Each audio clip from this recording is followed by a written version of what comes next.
ये तस्वीर दिखाएंगे अब आपको कैथल के पट्टे अफगान की, जहां पर बने स्टेडियम की हालत आप देखिएगा इन तस्वीरों से। जर्जर हालत, टूटी छत, खस्ता हाल फर्श इस बात की तस्दीक है कि कैथल जिले का यह स्टेडियम बीमार है।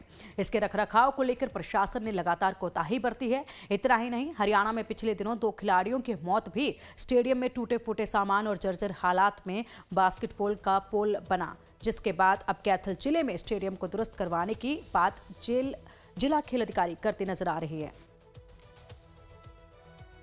एक स्पोर्ट्स डिपार्टमेंट में एक हादसा होने के बाद सर अब पूरे हरियाणा में वेरिफिकेशन की जा रही है, चेक किए जा रहे हैं पूरे स्टेडियम। हमने आउटडोर जो स्टेडियम है कैथल का उसकी चेकिंग की थी, वहाँ पोल टूटे पड़े हैं, अस्त पूरा वो जो जर्जर हालत। कौन से पोल? जैसे वॉलीबॉल पोल होते हैं, बास्केटबॉल, आपने कौन से वाले पोल किए थे? बास्केटबॉल भी आउटडोर है, ये छोटो राम की सारी जो छतें हैं वो टूटी पड़ी हैं। इंडोर आउटडोर या छोटो राम इंडोर? आउटडोर वो पुंडरी वाला पट्टे अफगान, ये छोटा पट्टी अफगान, वो गुरु गोविंद सिंह पट्टी अफगान स्टेडियम में, वो आउटडोर नहीं है। वहाँ के लिए मैंने बाकायदा एस्टीमेट बनवा के खेल विभाग को भेजा हुआ है। ऑलरेडी मैंने जिंदल साहब की भी नॉलेज में 2-3 लेटर लिखी हुई हैं और अपने विभाग में भी मैं जारी करती रही हूँ लेटर कि भाई इसका एस्टीमेट है, तुरंत प्रभाव से इसका पास किया जाए। और इसके लिए मैंने बाकायदा हर स्टेडियम्स में इंचार्जेस की जो सुबह शाम बच्चों को प्रैक्टिस देते हैं उनके एक इंचार्ज बनाए हुए हैं। जिला खेल अधिकारी का कहना है कि वो मामले को लेकर गंभीर है और उन्होंने खेल मंत्रालय को इस बात की जानकारी दे दी है। वहीं अगर कैथल के इस स्टेडियम की बात की जाए तो खेल विभाग के अधिकारी ऑफिस में बैठकर ही फाइलों में उलझे हुए हैं।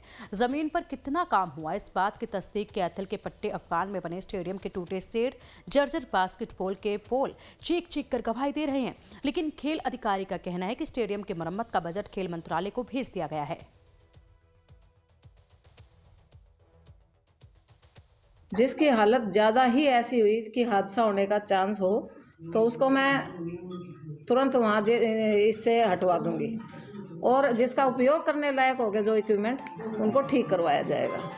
इसके लिए हमारी मीटिंग हमारे खेल मंत्री जी ने भी ली थी अभी 28 तारीख को, और उसमें स्पेशली ये बोला गया था कि सभी को ये आदेश और तुरंत प्रभाव पे इस पे एक्शन लिया जाए।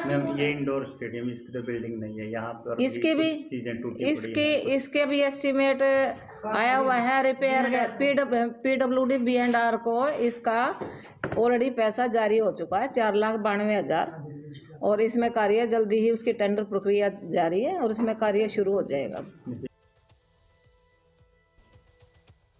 हरियाणा में कैथल के अलावा भी कई जिलों में स्टेडियम का लगभग यही हाल है। खेल अधिकारियों की लापरवाही के चलते जिलों के कई स्टेडियम हादसों को न्योता दे रहे हैं।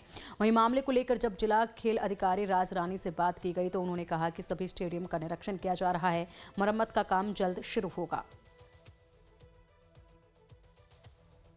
स्टेडियम तो मैम काफी समय से टूटा पड़ा है। बिल्कुल आपकी बात ठीक है, उसके लिए मैं ऑलरेडी विभाग से इसका एस्टीमेट बनवा के भेज चुकी हूँ और मैंने ये जितने भी स्टेडियम्स हैं सबकी बाकायदा कमेटी बना के और इसकी जो भी कंडीशंस थी, सभी राजीव गांधी हो या अदर स्टेडियम्स हो, सबकी मैं जो भी कंडीशन है वर्तमान जो भी चल रही है वो सारी मैं अपने विभाग में लिख के भेज चुकी हूँ और वहाँ खेल मंत्री को भी अवगत करा चुकी हूँ। अक्सर देखा जाता है कि किसी हादसे के बाद ही कोई भी विभाग हो जाता है, उससे पहले कुछ भी निरीक्षण कुछ भी नहीं। निरीक्षण तो देखो ये देखो संजोग की बात है कि वहाँ ऐसा हो गया, फिर भी हम लोगों की कोशिश ये है कि हम इसको और अच्छे से इसमें अपना निरीक्षण करेंगे और इस पे पूरा ध्यान रखेंगे कि किसी बच्चे के साथ कोई हादसा न हो।